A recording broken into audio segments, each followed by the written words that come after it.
Hello friends. तो आज से हम स्टार्ट कर रहे हैं SSC previous year paper discussion. ठीक है। और इसमें हमने आज जो पेपर लिया है वो है 2025 का।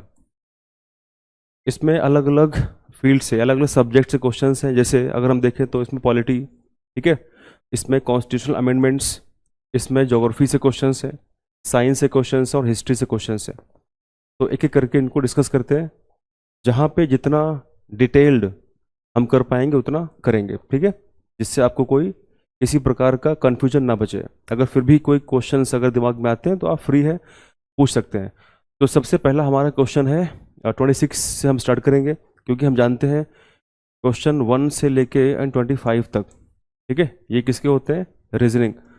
26 से लेके 50 तक हम बात करेंगे। और सबसे पहले आप एक काम करेंगे, क्वेश्चंस जो आपके सामने स्क्रीन पर दिखाई दे रहा है उसको आप पॉज करेंगे, 2-3 सेकेंड सोचेंगे, फिर आंसर देंगे, ठीक है, और कमेंट में जरूर आंसर करेंगे। तो हम स्टार्ट करते हैं। तो सबसे पहला क्वेश्चन कह रहा है कि which article of Indian constitution amend किया गया था। 106 अमेंडमेंट की गई थी, जिसके द्वारा महिलाओं को 1/3 आरक्षण दिया गया था। तो ऐसा कौन सा आर्टिकल है जिसको अमेंड करके महिलाओं को आरक्षण दिया। एक चीज हम जानते हैं, लोकसभा, उसके अलावा दिल्ली की जो विधानसभा है, उसके अलावा हम जानते हैं कि जो हमारे स्टेट्स हैं उनकी जो विधानसभा है।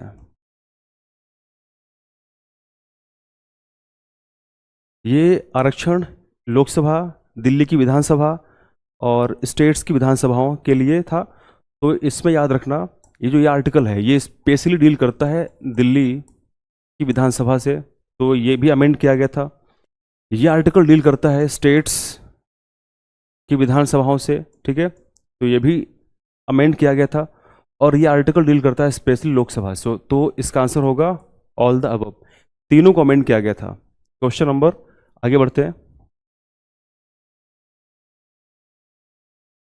क्वेश्चन है ज्योग्राफी का, पहले आप पढ़ेंगे फिर आंसर करेंगे। Under the Indus water treaty, जो कि 1960 में हुई थी। तो कभी कभी ऐसा होता है कि ये डेट पूछ लेता है और ये पूछ लेता है कि किसके द्वारा हुई थी। तो डेट 1960 है। अगर आपसे पूछे किसके द्वारा हुई थी, तो बाई याद रखना वर्ल्ड बैंक। और मैंने कई बार क्लास में लिखाया भी है, जो लोग देख रहे हैं और जो लोगों ने लिखा भी है तो वो जानते होंगे, कमेंट जरूर करेंगे कि मैंने वर्ल्ड बैंक लिखवाया भी है। अब इसमें अगर हम देखें तो आप ध्यान रखना, इसमें इस ट्रीटी के द्वारा इंडिया और पाकिस्तान, ठीक है, इनमें रिवर्स को बांटा गया था, डिवाइड किया गया था। इंडिया को जो रिवर दी थी वो रिवर्स थी ईस्टर्न रिवर्स, यानी पूर्वी नदियां। और पाकिस्तान को जो रिवर दी गई थी वो रिवर थी वेस्टर्न रिवर्स,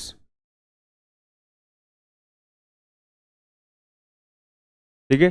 जिनका फ्लो वेस्ट की तरफ था वो दी गई थी पाकिस्तान को, और जिनका फ्लो ईस्ट की तरफ था वो दी गई थी इंडिया को। तो कौन कौन सी रिवर ईस्टर्न है, तो हम जानते हैं इसमें सतलुज, उसके अलावा ब्यास और रावी रिवर है, ठीक है। इसकी एक ट्रिक है जिसको हम कहते हैं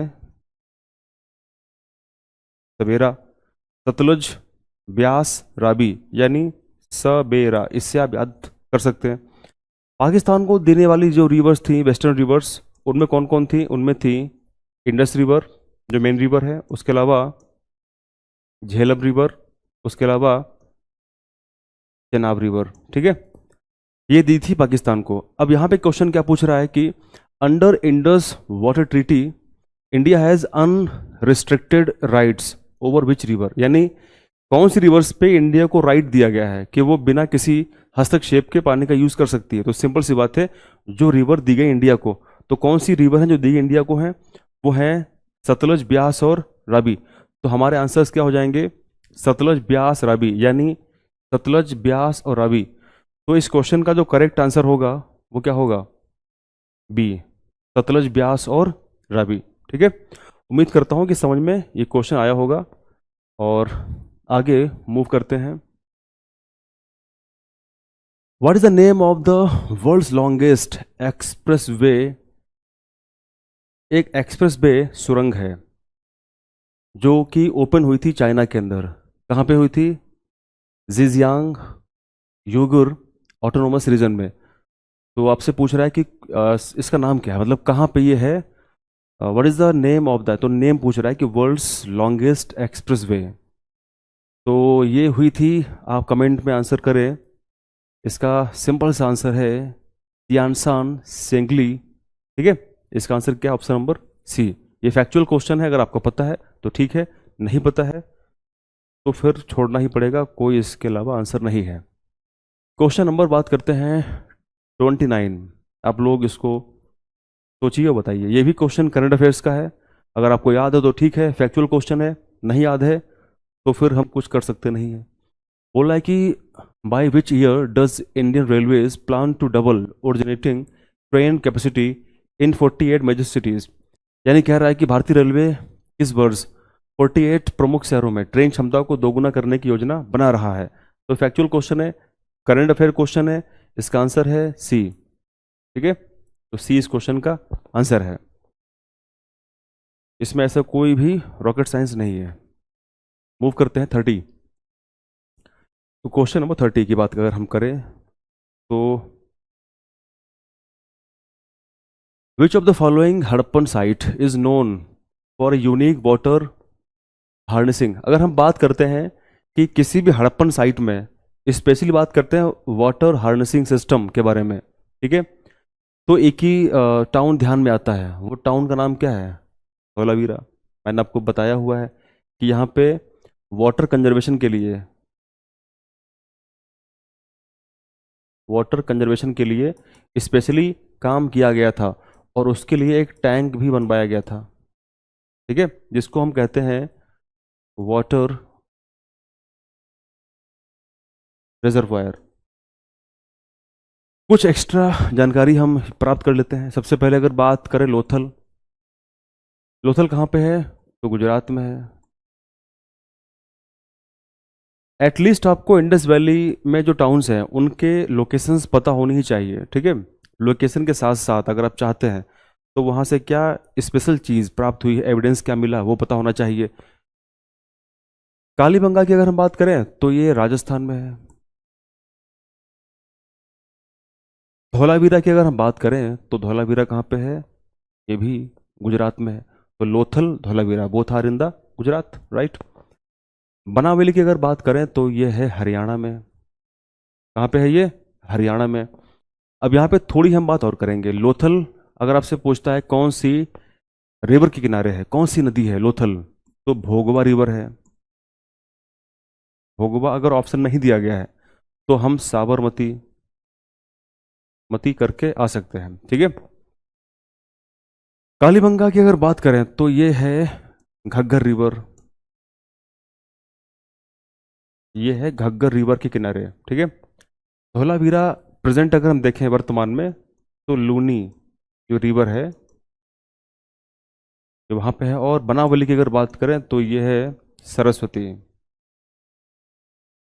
ठीक है, के किनारे। तो ये बेसिक जानकारी आपको पता होनी चाहिए, बहुत इंपॉर्टेंट इन्फॉर्मेशन है। मैं चाहता तो हूँ कि इसके बारे में डिटेल जानकारी आपको दे दूँ, लेकिन फिर बहुत लंबा वीडियो हो जाएगा। हमारा आज का जो टारगेट है कि हम ये 25 क्वेश्चंस को डिस्कस करें, तो हम वही कोशिश करते हैं। लेकिन एक मैं आपसे क्वेश्चन पूछना चाहता हूँ कि आप बताएं कालीबंगा को किसने डिस्कवर किया है, किसने इसको डिस्कवर किया है? ठीक है, आप बताएंगे कि मैं बताऊं? चलो मैं ही आपको बता देता हूँ। देखिए, सबसे पहली बार कालीबंगा के जो रूइंस हैं, जो खंडहर हैं, उनको पहली बार अगर किसी ने देखा था, किसी ने विजिट किया था वहाँ पे, तो उनका नाम था लुइगी पियो टेसिटोरी।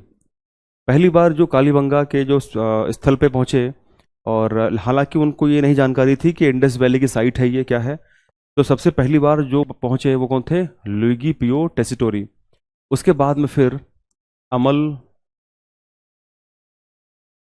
आनंद घोष ने कालीबंगा को पहचान किया कि इंडस वैली की साइट के रूप में इसको जाना जाता है। ठीक है, तो जो डिस्कवर किया है वो आंसर क्या होगा? अमल आनंद घोष। इनके बाद फिर इसको बड़े पैमाने पर एक्सकेवेट कराया गया, इसका उत्खनन कराया गया, खुदाई कराई गई। उसमें कौन कौन शामिल थे? बीबी लाल और पीके थापर शामिल थे इसमें। ठीक है, तो आप इसको याद रखेंगे। हम आगे बढ़ते हैं। हमारा क्वेश्चन है कि द पीएम प्रणाम स्कीम जो है वो किससे संबंधित है, उसका एम क्या है, उसका टारगेट क्या है? ठीक है, पीएम प्रणाम। आप लोग पॉज करें वीडियो, बताएं। पहला कह रहा है कि प्रमोट रिलीजियस टूरिज्म, यानी धार्मिक जो पर्यटन है उसको बढ़ावा देना, ये इसका टारगेट एम है। या फिर है provide pensions to small shopkeepers. अच्छा सोचो, दिमाग लगाओ, क्या ऐसा हो सकता है कि जो छोटे दुकानदार हैं, छोटे जो शॉपकीपर्स हैं, उनको पेंशन के रूप में ये स्कीम अगर सरकार लेके आएगी, तो फिर हर कोई व्यक्ति जो भी तैयारी कर रहा है, छात्र या फिर कोई भी व्यक्ति है जो खेती कर रहा है या फिर कुछ भी बिजनेस कर रहा है, वो क्या करेगा? वो सीधे छोटी दुकान खोल लेगा और पेंशन प्राप्त करेगा, है ना? तो ये तो नॉनसेंस रखा गया है, कोई इसकी वजह नहीं है। आपको देखते ही ऐसे ऑप्शंस को तुरंत एलिमिनेट कर देना है। ठीक है, ऑप्शन बी क्या कह रहा है? Reduce chemical fertilizers by promoting alternatives.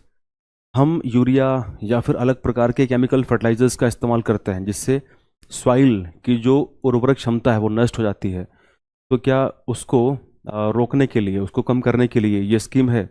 सबसे पहले बात करते हैं स्कीम की फुल फॉर्म क्या है, आप खुद जान जाओगे।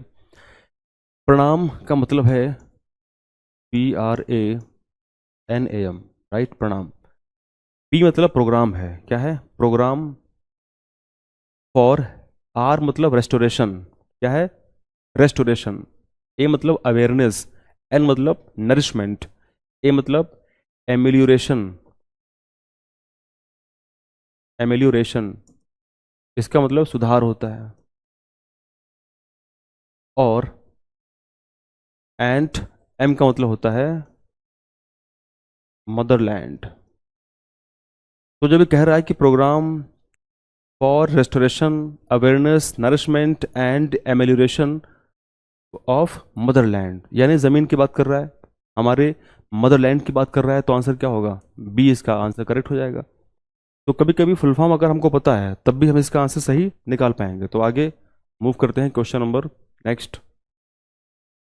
बहुत ही अच्छा क्वेश्चन है, बैटल ऑफ वांडीवाश की बात कर रहा है कि इसको फॉट किया गया था और किसके। बहुत ही आसान सवाल है, अगर वो ट्रिकी क्वेश्चन बनाएगा तो थोड़ी जानकारी इसके बारे में डिटेल रखेगा। ठीक है, और बिलीव में बैटल ऑफ वांडीवास को लेकर कर हम देखेंगे तो एसएससी ने कई बार क्वेश्चंस पूछे हुए हैं प्रीवियस ईयर्स के अंदर। ठीक है, तो बैटल ऑफ वांडीवास जो कि हुई थी 22 जनवरी को 1760 में। डेट पूछ लेगा, ठीक है, आपको डेट याद रखना है। किसके बीच हुई थी? तो याद रखना, ब्रिटिश और फ्रेंच, राइट? ब्रिटिशर्स और फ्रांसीसियों के बीच हुई थी। अब यहाँ पे अगर आपसे क्वेश्चन पूछता है कि फ्रेंच वर्सेस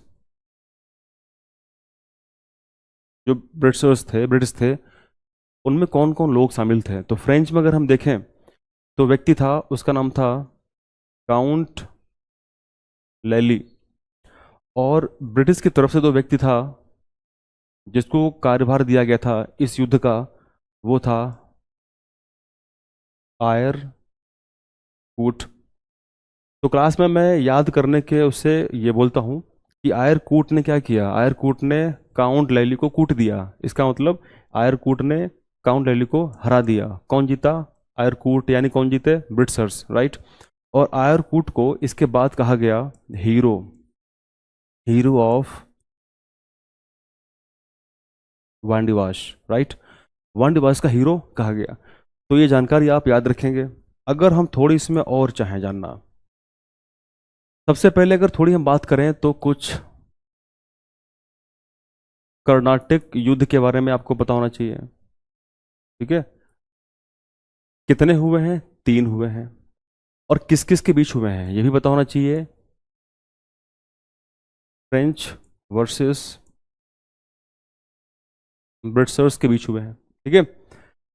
और कर्नाटिक वॉर बहुत इंपॉर्टेंट है हमारे एग्जाम के लिए, एसएससी के लिए, इवन यूपीएससी या फिर यूपीपीसीएस के लिए बहुत इंपॉर्टेंट है।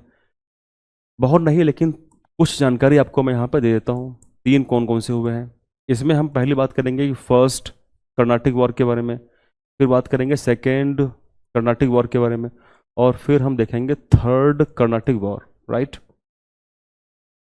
इसको डिटेल में मैं पढ़ाऊंगा एक एक करके कि इसमें क्या हुआ था, क्या चीज़ें हुई, ठीक है। अभी फिलहाल जान लेते हैं इसकी डेट। तो आप याद रखना जो पहला वाला वॉर हुआ था वो 1746 से लेके 48 के मध्य हुआ था। दूसरा वाला जो हुआ था 1749 से 1754 के मध्य हुआ था। और जो थर्ड वाला है वो हुआ था 1756 से लेकर के और 1763 के मध्य हुआ था, ठीक है। एक आप क्वेश्चन बताएंगे कि कौन से कर्नाटिक वॉर के दौरान एक्स ला शैपल की ट्रीटी हुई थी और वो कब हुई थी।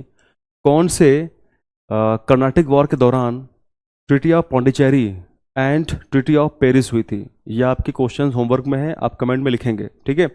एक और क्वेश्चन आप बताएंगे कि बैटल ऑफ वांडीवास कौन से कर्नाटक वॉर से जुड़ा हुआ है। एक क्वेश्चन एग्जाम में आ चुका है, एसएससी ने पूछा हुआ है कि बैटल ऑफ वांडीवास कौन से कर्नाटक वॉर के बिटवीन हुआ था, बीच में हुआ था, ठीक है।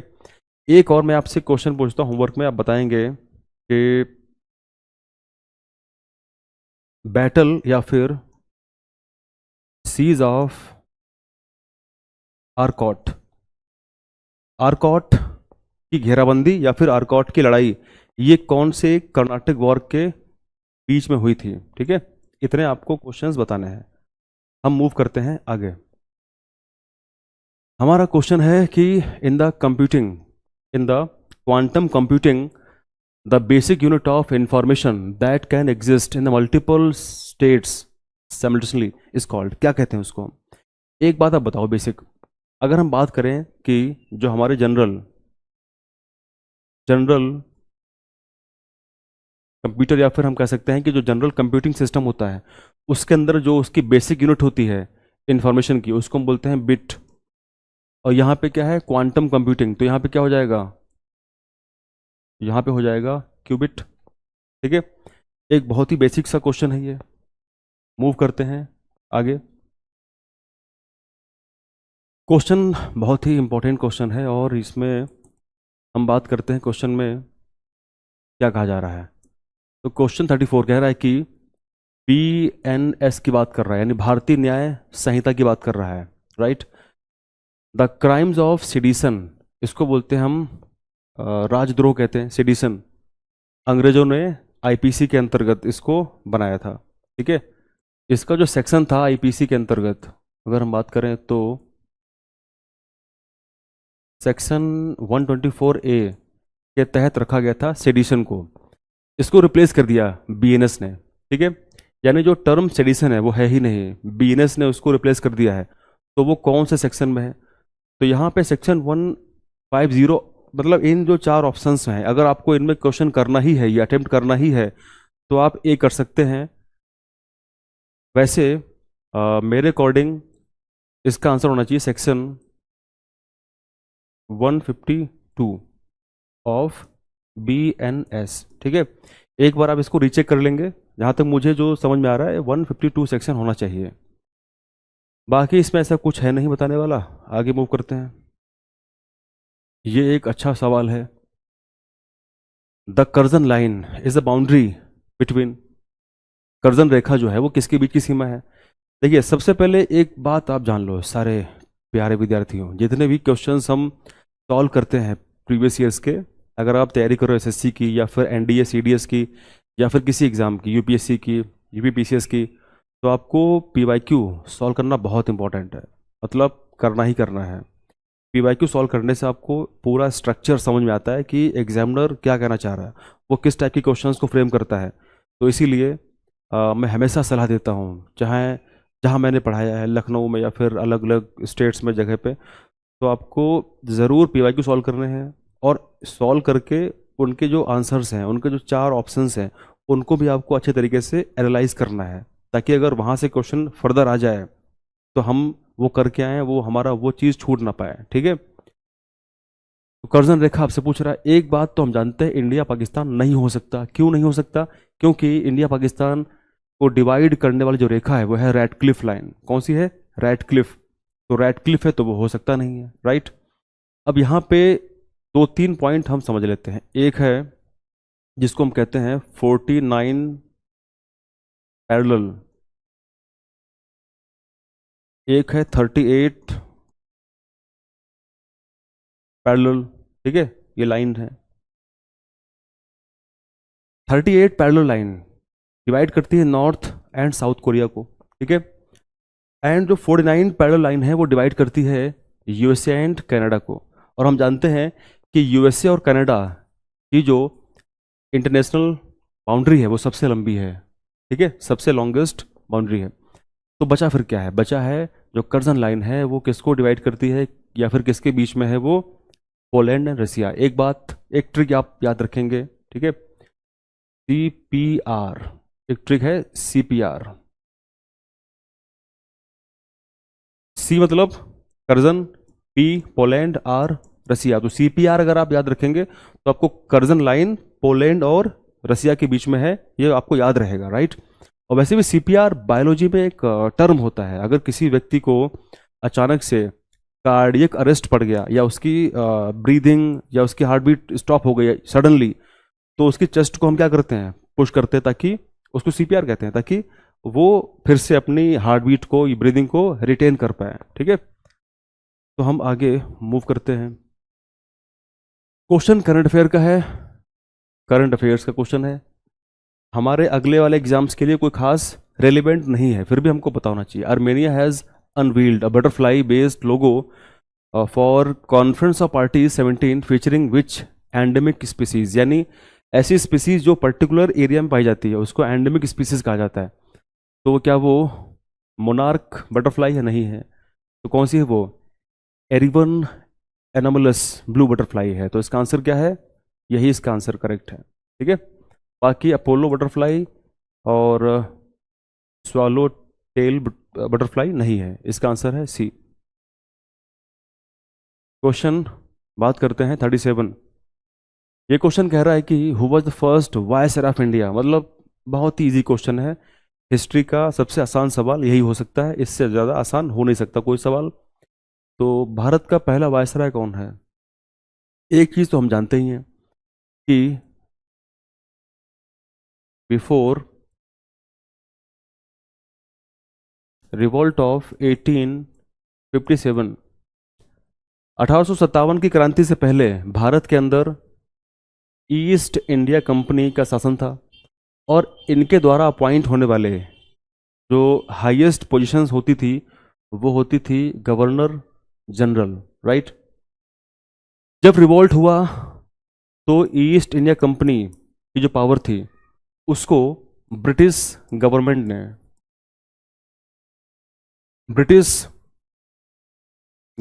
या फिर कह सकते हो ब्रिटिश क्राउन ने अपने अंडर कर लिया। और उसके बाद कब किया? तो उसके लिए उन्होंने एक एक्ट पास कराया, 1858 का एक अधिनियम लाया गया। उसके तहत ब्रिटिश सरकार ने जो कंपनी इंडिया में प्राइवेटली काम कर रही थी उसका पूरा पावर अपने अंडर कर लिया। और फिर ब्रिटिश क्राउन ने एक पोस्ट बनाई, उसको नाम क्या रखा? वायसराय। वायसराय। और ऐसा पहला जो वायसराय था वो था लॉर्ड कैनिन। ऐसा याद कर सकते हो कि एक ऑफिस है, ठीक है, ऑफिस है, ऑफिस में विक्टोरिया बैठी हुई है, विक्टोरिया, ठीक है। एक व्यक्ति आ रहा है, कह रहा है can I come in, can I कम इन, अर्थात कैनिंग। याद कर सकते हो आप, ठीक है। जो लोग समझ गए उनके लिए बहुत अच्छी बात, जो लोग नहीं समझे डोंट वरी, थोड़े ऑप्शंस को और देखते हैं। अगर आपसे क्वेश्चन पूछता है माउंट बेटन क्या है, तो हम जानते हैं जो माउंट बेटन है वो हमारे इंडिया के लास्ट, जब इंडिया माउंट बेटन प्लान लाया गया था, ठीक है, जिसके अंतर्गत भारत को 1947 में क्या मिली? इंडिपेंडेंस मिली, आज़ादी मिली फ्रॉम ब्रिटिश रूल। कैनिंग की बात हम कर चुके हैं। डलहौजी की अगर हम बात करें तो आपको पता ही होगा, बहुत ही दुष्ट, बहुत ही बेकार टाइप का आदमी था डलहौजी। हालांकि कुछ अच्छे भी काम किए थे, ठीक है, ट्रेन वगैरह लेके आया था, राइट, और अच्छे कुछ काम किए, परंतु डॉक्ट्रिन ऑफ लैप्स, जिसके तहत इंडिया में जो राजा राज करते हैं, अगर उनका कोई वारिस नहीं बचा है तो ऐसे किंगडम्स को मिला लेंगे। सतारा से लेकर के और झांसी तक कार्यक्रम चला, राइट। और आपको पता ही होगा, झांसी को मर्ज करने की बात हुई तो झांसी की रानी ने साफ इनकार कर दिया। उसके बाद फिर रिवोल्ट में उन्होंने भाग लिया। बहुत सी इंपॉर्टेंट बातें इसमें हैं। अगर हम और बात करें तो याद रखना, अगर आपसे क्वेश्चन पूछता है कि फर्स्ट गवर्नर ऑफ बंगाल, अगर आपसे क्वेश्चन पूछता है कि बंगाल का पहला गवर्नर कौन है, बंगाल का पहला कौन गवर्नर है, तो आप ध्यान रखेंगे बंगाल का जो पहला गवर्नर है वो है रॉबर्ट क्लाइव, ठीक है। अगर आपसे क्वेश्चन पूछता है कि गवर्नर जनरल ऑफ बंगाल कौन है, तो आंसर क्या हो जाएगा, वैरन हास्टिंग हो जाएगा पहला, ठीक है। अगर आपसे क्वेश्चन पूछता है कि गवर्नर जनरल ऑफ इंडिया कौन है पहला, तो फिर है विलियम बेंटिक, ठीक है, आप जानते हैं। तो हम क्वेश्चन आगे बढ़ते हैं और फिर सामने आपके स्क्रीन पे बहुत ही आसान सवाल है। इससे आसान सवाल बायोलॉजी का हो नहीं सकता और यू मस्ट अटेम्प्ट, ठीक है। लास्ट में आप लिखेंगे कितना स्कोर आपका आया है, ठीक है। ऐसे हम कोशिश करेंगे कि एवरी डे मैं आपको जितने भी एसएससी ने क्वेश्चंस अभी तक कराए हैं, हम स्टार्ट 25 से कर रहे हैं, 25 के सारे कर लेंगे सेट्स, फिर 24, ऐसे करते करते सारे करेंगे, ठीक है। उसके अलावा फिर कोशिश करेंगे कि कुछ मिक्स फॉर्म में क्वेश्चंस मैं कराऊंगा, जिसके अंदर अलग अलग बहुत डिफिकल्ट लेवल के, फिर कुछ मॉडरेट लेवल के, कुछ इजी लेवल के क्वेश्चन रखेंगे, सारे करेंगे। लेकिन सारे क्वेश्चन पेपर जो मैं कराऊंगा वो होंगे प्रीवियस ईयर के ही, अलग अलग एग्जाम्स के, ठीक है। माइटोकॉन्ड्रिया नाम सुनते ही दिमाग में आता है पावर हाउस। पावर हाउस है सेल का, ठीक है। तो पावर हाउस सेल का है, क्यों है, क्योंकि एटीपी को उत्पन्न करता है। एटीपी मतलब क्या होता है, एडेनोसिन ट्राइफॉस्फेट। एटीपी को हम कहते हैं energy currency of cell, right. हमारे कोशिका की जो एनर्जी करेंसी है उसका नाम क्या है, एटीपी, ठीक है। एक बात आप बताओ, एटीपी हो गया। अगर मैं आपसे पूछूं कि पोस्ट ऑफिस ऑफ सेल किसे कहते हैं, ये आपका क्वेश्चन होमवर्क में है, ठीक है। किसे कहते हैं पोस्ट ऑफिस ऑफ सेल, ये आपको बताना है। पिट्स इंडिया एक्ट की जो डेट है बहुत इंपॉर्टेंट है, 1784 है, आपको याद रखना है। और इसके तहत किया ये गया था कि इसने डिस्टिंग्विश किया, इसको किया कॉमर्शियल और political functions of company, company के पॉलिटिकल और जितने भी कॉमर्शियल फंक्शंस थे उनको डिस्टिंग्विश किया, उनको अलग किया, उनमें अंतर किया। आप जानते हैं कि रेगुलेटिंग एक्ट लाई गई थी, ठीक है, ऑफ 1773। इसके तहत कंपनी इंडिया में जो व्यापार कर रही है उसको रेगुलेट करने के लिए, फिर भी उसके द्वारा, इसके एक्ट के द्वारा भी कुछ खास इंप्रूवमेंट नहीं हो पाए, और इसकी जो कमियां हैं उसको दूर करने के लिए पिट्स इंडिया एक्ट लाई गई थी, ठीक है। और बहुत सी बातें इसके अंदर है, हम बात आगे करेंगे। आगे मूव करते हैं। क्वेश्चन नंबर 40, याद रखना रामसर कन्वेंशन किससे संबंधित है। बहुत ही आसान सवाल है और बहुत ही इजी सवाल है, आपको पता होना चाहिए। रामसर नाम सुनते ही आपके दिमाग में आना चाहिए कि रामसर एक सिटी है। कहाँ पे है ये, ईरान में है, ठीक है। जहाँ पे कन्वेंशन हुआ था, जहाँ पे एक समझौता हुआ था, किसको लेकर के, तो याद रखना वेटलैंड, आर्द्र भूमि जो होते हैं वेटलैंड। वेटलैंड क्या होती है, कोई लेक हो सकती है जहाँ पर कुछ पानी हमेशा बना रहे, जहाँ पर अलग अलग प्रकार की फ्लोरा फना बने रहें, यानी जो स्पीसीज हैं एनिमल्स की, प्लांट्स की, वो वहाँ पर रहें, तो ऐसे एरियाज को हम बोलते हैं वेटलैंड, ठीक है। और भी इसकी हो सकती है डेफिनेशंस वेटलैंड की, तो फिर इसका आंसर क्या है, वेटलैंड। एक क्वेश्चन आपसे मैं पूछता हूँ, अब बताओ कि वर्ल्ड वेटलैंड डे कब मनाया जाता है, सोचो बताओ, वर्ल्ड वेटलैंड डे कब मनाया जाता है। ऐसे जो डेज हैं, याद रखना आपके एग्जाम में इंपॉर्टेंट डेज ज़रूर आते हैं, एक काम करूँगा मैं, कुछ दिनों में जितने भी इंपॉर्टेंट डेज हैं मैं सारे करा दूंगा, ठीक है। सारे ऑथेंटिक जितने भी ज़रूरी हैं सारे करा दूंगा, तो वो दिक्कत दूर हो जाएगी। तो इसका आंसर है 2 फरवरी, ठीक है। आप इस बात को ध्यान रखेंगे। एक और आप क्वेश्चन बताइए, कोरल रीफ क्या होता है? कोरल रीफ, मूंगा, ठीक है। मूंगा की चट्टानें जो होती हैं, मूंगा चट्टानें, कोरल रीफ। अगर मैं आपसे पूछूं कि सबसे बड़ी longest coral reef of the world का नाम क्या है? तो उसको हम बोलते हैं द ग्रेट बैरियर रीफ। यह है कहाँ पे? ऑस्ट्रेलिया में है। कहाँ पे है? ऑस्ट्रेलिया। क्वेश्चन नंबर 41 की बात करते हैं। कह रहा है कि who is the author of the famous book Hind Swaraj. वैसे इसका आंसर तो हम जानते ही हैं। इसका आंसर क्या है? महात्मा गांधी, ठीक है, हिंद स्वराज। तो महात्मा गांधी की जितनी भी इंपॉर्टेंट बुक्स हैं और जो मैंने लिखवाई थी, आपको याद करनी होंगी, रिवाइज करनी होंगी, ठीक है। उसके अलावा सरदार पटेल का जो कंट्रीब्यूशन है हम जानते हैं किस में है। सबसे पहले उन्होंने एक्टिवली भाग लिया था खेड़ा में, ठीक है। खेड़ा जो मूवमेंट हुआ था, खेड़ा आंदोलन, ठीक है, उसकी हम बात कर चुके क्लास के अंदर। इसमें अगर हम बात करें बाल गंगाधर तिलक, ठीक है, इनको लोकमान्य कहा जाता है। इनकी जो बुक है, बहुत फेमस बुक है इनकी, जिसको हम कहते हैं गीता रहस्य, जिसको इन्होंने लिखा था मांडले जेल में। जब वो मांडले जेल में बंद थे, वहाँ पे इन्होंने इस किताब को लिखा था, बुक को लिखा था। अगर हम बात करें नेहरू साहब की, तो हम जानते हैं इंडिया के पहले पीएम हैं, ठीक है। और इनकी जो किताब है वो है डिस्कवरी, डिस्कवरी ऑफ इंडिया। जब इनको अहमदनगर फोर्ट के अंदर कैद कर दिया गया था, ठीक है, इम्प्रिजनमेंट इनको दे दिया गया था, तब इन्होंने किताब लिखी थी डिस्कवरी ऑफ इंडिया। तो काफ़ी इंपॉर्टेंट किताब है। आगे मूव करते हैं 42 क्वेश्चन। इसकी अगर बात करें, कह रहा है कि which instrument is use to measure atmospheric pressure. बहुत ही आसान सवाल है। एटमॉस्फेरिक प्रेशर को मेजरमेंट करने कौन सा इंस्ट्रूमेंट है? तो हम जानते हैं इसका आंसर बैरोमीटर है, ठीक है। क्या इसका आंसर है? बैरोमीटर। थोड़ी सी बात कर लें हाइग्रोमीटर के बारे में। याद रखना कि ये मेजर करता है, मेजर्स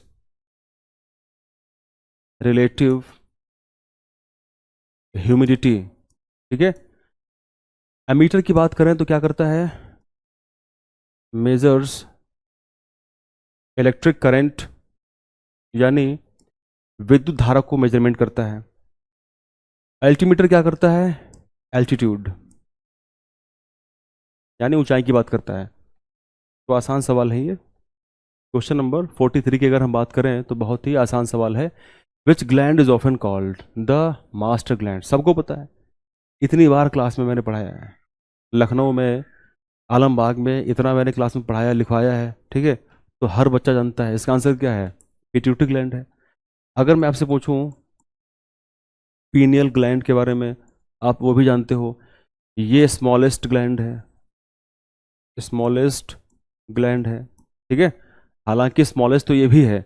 अगर ऑप्शन में आ जाता है कि स्मॉलेस्ट ग्लैंड कौन सी है, तो आंसर क्या होगा? पीनियल ग्लैंड, ठीक है। अगर ये ऑप्शन में नहीं दिया गया है तब पिट्यूटरी करके आएंगे हम। अगर आपसे क्वेश्चन पूछ लेता है कि बताओ मास्टर्स मास्टर ग्लैंड किसे कहते हैं, तो आंसर क्या हो जाएगा? हाइपोथैलेमस, ठीक है, इंपॉर्टेंट ग्लैंड है। कहाँ पे होती है? अधिवृक्क। अधिवृक्क का मतलब होता है, वृक्क मतलब किडनी होता है, अधि मतलब आधा, तो आधी किडनी इसका मतलब होता है, ऐसे समझ लो आप। ये हमारी है किडनी, राइट। और किडनी के ऊपर ये ऊपर जो स्ट्रक्चर है ये है अधिवृक्क ग्रंथ, यानी एड्रिनल ग्लैंड। क्या करती है? बहुत इंपॉर्टेंट है, याद रखना। ट्रिपल एफ, जिसको बोलते हैं हम फियर, फाइट और फ्लाइट, ठीक है। तो ट्रिपल एफ ग्लैंड इसको कहा जाता है, राइट। नीचे आप देखते हैं ये है हमारा ब्लैडर। तो इस तरीके से हमने सारी बातें ऑलरेडी की हुई हैं। अगर हम बात करें पैनक्रियाज के बारे में, अच्छा, इसको हम एक और नाम देते हैं, इसको बोलते हैं इमरजेंसी, इमरजेंसी ग्लैंड कहते हैं इसको हम। पैनक्रियाज को बोलते हैं मिक्स्ड ग्लैंड। क्या बोलते हैं इसको? मिक्स्ड ग्लैंड कहते हैं, क्योंकि इसके अंदर एंडोक्राइन और एक्सोक्राइन दोनों पार्ट होते हैं, और हम जानते हैं एंडोक्राइन पार्ट क्या करता है, हार्मोन्स को निकालता है, और जो एक्सोक्राइन पार्ट होता है वो निकालता है एंजाइम्स को। एंजाइम्स की हम बात करते हैं डाइजेशन में, ठीक है। जब पाचन की हम बात करेंगे तो हम एंजाइम की बात करेंगे, और हम जानते हैं एंजाइम्स क्या होते हैं, एंजाइम्स आर प्रोटीन्स। तो हमने इतनी बातें इस क्वेश्चन में की हैं, ठीक है। थोड़ी बात कर ले हम थायराइड के बारे में। एक बात ध्यान रखेंगे आप, जो थायराइड ग्लैंड है ये कहाँ पाई जाती है, हमारे गले में, ठीक है। कुछ ऐसे इस तरीके से हमारे गले में पाई जाती है। इस पे 4 डॉट होते हैं, इन 4 डॉट को कहते हैं पैराथायरॉइड, ठीक है। तो यही तक रखेंगे, वरना ये होगा कि मैं ये पूरा लेक्चर पढ़ा रहा हूँ, ऐसा कुछ नहीं है। जितना डिटेल हम कर सकते हैं उतना कर रहे हैं। कर तो बहुत सकता हूँ और भी डिटेल, लेकिन ज़रूरत नहीं है, वरना बहुत लंबा लेक्चर हो जाएगा। 44 की बात करते हैं। Which type of volcanic eruption is characterized by the most explosive activity and high viscosity lava. तो याद रखना ये टाइप्स हैं वॉल्केनो के, अगर आपको पता है तो ठीक है, नहीं पता है तो फिर छोड़ना ही बेटर है। इसको बोलते हैं प्लीनियन टाइप ऑफ वॉल्केनो, जिसके अंदर बहुत ही एक्सप्लोजिव एक्टिविटी देखी जाती है, और हाई विस्कोसिटी लावा इसके अंदर होता है। एक साइंटिस्ट थे प्लिनी, ठीक है। इटली के अंदर एक वॉल्केनो था जिसको हम कहते हैं विसुवियस, विसुवियस वॉल्केनो। वो कुछ ऐसा ही है, मतलब एक्सप्लोजिव एक्टिविटी और बहुत ही हाई विस्कोसिटी लावा उत्पन्न करता है, ठीक है। तो कह सकते हो कि बहुत पुरानी बात है, प्लिनी ने उसके बारे में कुछ जानकारी दी होगी, तो उन्हीं के नाम पे वो टाइप हो गया, ठीक है। अब बात करते हैं हम कि 45 question, the process of nitrification in the nitrogen cycle involve, क्या होता है इसके अंदर। देखो, इसमें अगर हम बात करें तो सबसे पहले तो आप क्वेश्चन को पॉज करोगे, रोकोगे, उसके बाद सोच के आंसर करोगे। सबसे पहले अगर हम देखें तो इसमें NH3 अमोनिया होता है, या फिर अगर हम देखें तो NH4, ठीक है, अमोनियम होता है। This is ammonia, ammonium. एक बैक्टीरिया है जिसको हम बोलते हैं नाइट्रोसोमोनास। वो जब आता है तो NH3 यानी अमोनिया और अमोनियम को क्या करता है, वो नाइट्राइट में कन्वर्ट कर देता है, ठीक है, NO2 नाइट्राइट। और नाइट्राइट पे फिर बैक्टीरिया आता है जिसको बोलते हैं हम नाइट्रोबैक्टर, और इसको कन्वर्ट कर देता है नाइट्रेट में, ठीक है। और याद रखना, जो प्लांट है, अगर आपसे क्वेश्चन पूछता है कि प्लांट नाइट्रोजन के किस रूप को प्राप्त करते हैं, प्लांट नाइट्रेट को प्राप्त कर लेते हैं, ठीक है, एब्जॉर्ब्ड बाय प्लांट्स, ठीक है। तो आप ये बात ध्यान रखेंगे, अगर मान लो ऐसा क्वेश्चन आ जाए कि जिसमें नाइट्राइट और नाइट्रेट एक ही ऑप्शन में हो, तो फिर वो हम सेलेक्ट कर लेंगे, अगर अलग अलग है तो हम सेलेक्ट करेंगे नाइट्रेट, ठीक है। क्वेश्चन नंबर 46 की अगर हम बात करें, 46 कह रहा है कि analytical assertion and reasoning model on Indian demography, यानी हमारे यहाँ जो जनता है उसके बारे में ये क्वेश्चन पूछा जा रहा है। कह रहा है कि जो पहला हमारा असर्शन है, कथन है, कह रहा है कि in the demographic transition model India is currently in the late third state, ये करेक्ट है। Birth rates are falling significantly while death rates have already stabilize at low, ये भी करेक्ट है। तो इसका जो आंसर है वो है बोथ A एंड B। इसमें और CD होना चाहिए पर वो नहीं है, हम इसको मान लेते हैं, ठीक है, पहला आंसर इसका करेक्ट है।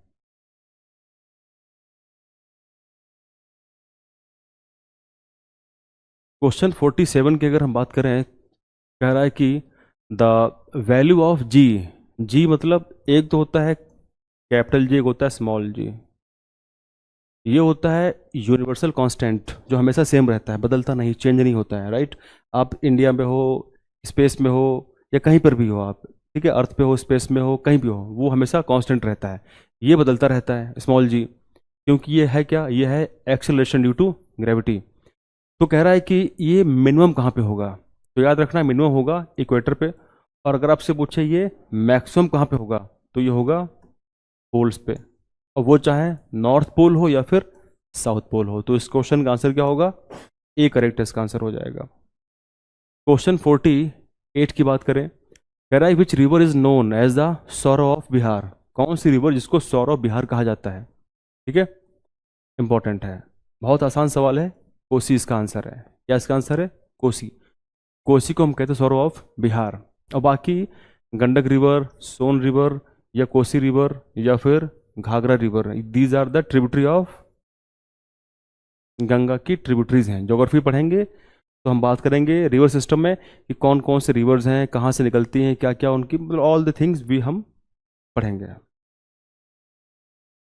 क्वेश्चन नंबर 49 की अगर हम बात करें तो आसान सवाल है। ठीक है, ज्योग्राफी के अंदर एक टर्म है जिसको हम बोलते हैं क्लाइमेटोलॉजी, तो ये वहाँ से पूछा गया सवाल है। कह रहा है कि एटमॉस्फेयर का कौन सा लेयर है जहाँ पे ओजोन पाया जाता है। ओजोन का नाम सुनते ही दिमाग में आता है O3, और हम जानते हैं कि जो ओजोन है, राइट, जो ओजोन है वो एक एलोट्रोप है, एलोट्रोप ऑफ ऑक्सीजन, वो इसका एलोट्रोप है ऑक्सीजन का, राइट। कहाँ पे है ये, तो सबको पता है समताप मंडल, यानी इस स्ट्रेटोस्फेयर में है, समताप मंडल में है। हम लोग कहाँ रहते हैं, ट्रोफोस्फेयर में। मीजोस्फेयर सबसे कोल्डेस्ट लेयर है। कैसी लेयर है, सबसे कोल्डेस्ट लेयर कौन सी है, मीजोस्फेयर है। और थर्मोस्फेयर की अगर बात करें तो इसी का पार्ट है आयनोस्फेयर, जो बहुत इंपॉर्टेंट है हमारे लिए, क्योंकि कम्युनिकेशन सैटेलाइट्स, कम्युनिकेशन जो हम भेजते हैं अर्थ से और वापस आता है, वो इसी की वजह से हो पाता है। ठीक है, जिससे हम अपना वायरलेस कम्युनिकेशन कर पाते हैं। तो बाकी हम पढ़ेंगे, बहुत सी चीज़ें हैं जानने को इस टॉपिक में। मूव करते हैं आगे। ये लास्ट क्वेश्चन है, 50 क्वेश्चन। कह रहा है कि 8th schedule of Indian constitution originally, right, contained how many languages, मतलब इससे आसान सवाल कोई हो नहीं सकता पॉलिटी से, आसान सवाल है। मूल रूप से कितनी भाषाएं थी 8वीं अनुसूची में, तो 14 थी, सबको पता है, बेसिक सवाल है, 14 थी। अब क्वेश्चन यहाँ से जो आ सकते हैं वो आपको ध्यान रखने हैं कि हमने देख लिया ओरिजिनली कितनी है, 14 है, ठीक है। और बाद में फिर क्या हुआ, लेटर 8 लैंग्वेजेस वर एडेड, ठीक है, इन द कॉन्स्टिट्यूशन।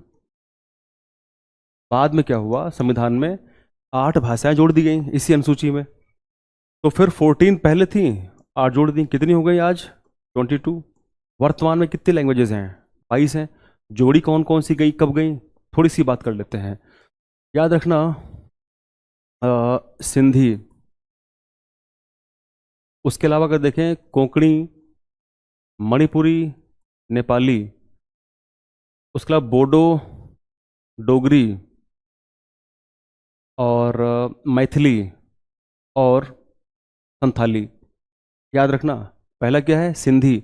सिंधी जोड़ा गया था 21st अमेंडमेंट करके 1967 में, ठीक है, याद रखना। कोंकणी, मणिपुरी और नेपाली को जोड़ा गया था 71 अमेंडमेंट करके, ठीक है, 1992 में। और बोडो, डोगरी, मैथिली और संथाली को जोड़ा गया था, इसको जोड़ दो आप, 1 1 क्या होगा, 2, 7 2 9, तो 92nd अमेंडमेंट करके जोड़ा गया था इसको 2003 में। इस तरीके से याद कर लोगे, क्या है, कोंकणी, मणिपुरी, नेपाली, बोडो, डोगरी और मैथिली, संथाली। बोडो जो है वो असम में बोली जाती है, डोगरी जो है वो JNK में बोली जाती है, मैथिली जो है ये बोली जाती है बिहार, ठीक है। संथाली एक संथाल ट्राइब है, संथाल ट्राइब वो बोलती है, तो झारखंड, ठीक है, और उड़ीसा के क्षेत्रों में उसको बोला जाता है। तो इस तरीके से आप ध्यान से अगर आप क्वेश्चन पेपर सॉल्व करोगे, एक्चुअली रियली, तो फिर आपको बहुत बेनिफिट मिलेगा। तो आज के वीडियो में यहीं तक है, और बाकी जो भी आपकी फीडबैक है, जो भी आपके क्वेश्चंस हैं, जो मैंने क्वेश्चंस आपको दिए होमवर्क में पूछे आपसे, ठीक है, इस वीडियो के दौरान, तो कोई भी अगर आपको सजेशन भी है तो आप आराम से कमेंट में लिख सकते हो, और कमेंट में पढ़ूंगा, रिप्लाई करूंगा एक एक करके, ठीक है। और तो आज की वीडियो में यहीं तक है, मिलेंगे अगली वीडियो में कुछ अगले पेपर के साथ और डिस्कस करेंगे as it is. Thank you very much. Thank you.